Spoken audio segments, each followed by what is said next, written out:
Alright, they did it. Mouse support is now available on all iPads running iPadOS 13.4. And yes, the pointer is not an arrow, but a circle. First of all, it feels right from the get-go. It moves around as you would expect.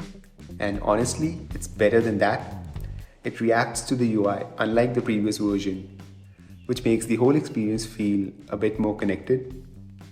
It will snap and transform into different elements on screen. It looks cool and all, but can be overwhelming for some. So if you're used to a traditional mouse behavior, disable pointer animations in settings, accessibility, and pointer control. Here you can also change its size and color and some other things. More settings can be found in general, mouse and trackpad. Here you can adjust the tracking speed, disable natural scrolling, and switch the right click button. And speaking of scrolling, it doesn't quite work on the first gen Magic Mouse or trackpad. It looks like a bug, but is actually not. It's supposedly due to Bluetooth limitations, but if it works fine on a Mac, then what's up with the iPad?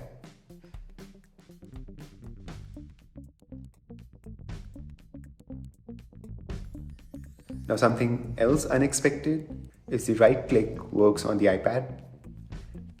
It mostly shows the contextual menu in apps, but on the web, it's the exact same thing as on a PC. It does make a big difference on websites that rely on mouse input.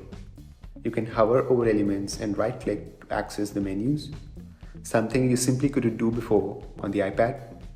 And then selecting text or working with drop-down menus is infinitely easier with the mouse. Now you don't really have to get the Magic Mouse or trackpad only. It works with any mouse, be it wired or Bluetooth, but you do lose out on some of the gestures and smooth scrolling. And yeah, let's talk about these different gestures because there are a bunch of them and some of them only work with specific devices. First is the basic scroll. I know it shouldn't be on the list, but as it is, scrolling doesn't work on the first gen Magic Mouse or trackpad. For anything else, if it has a scroll wheel, it works. Then there are some things that only work with the Apple devices, like smooth scrolling or swiping left or right between pages in Safari. And after that are the trackpad gestures.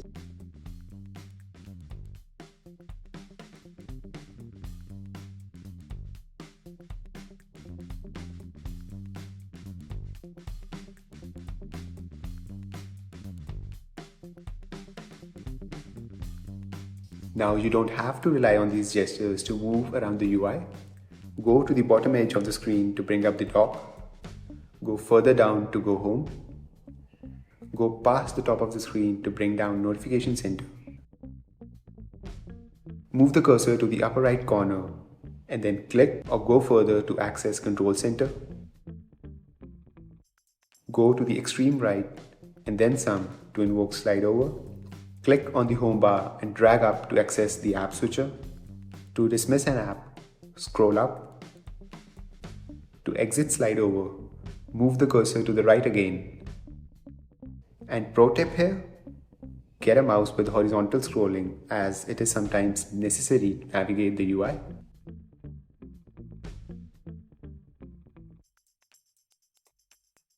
As for the extra buttons on your mouse, you can set them up to do different things in settings.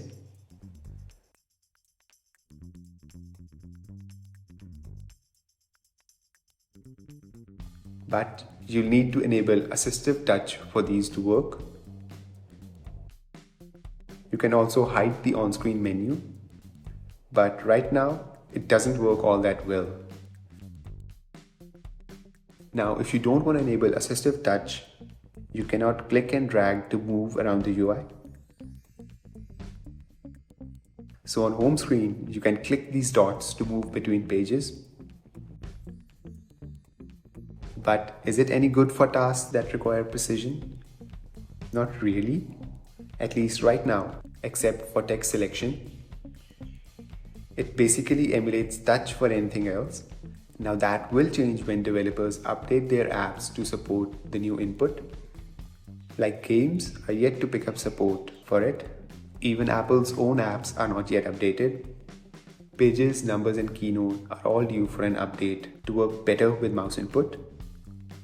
But if past is an indicator, it could be sooner than later.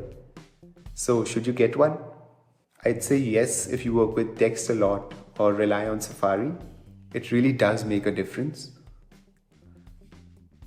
But does it turn the iPad into a Mac or PC? Not really. It's still an alternative.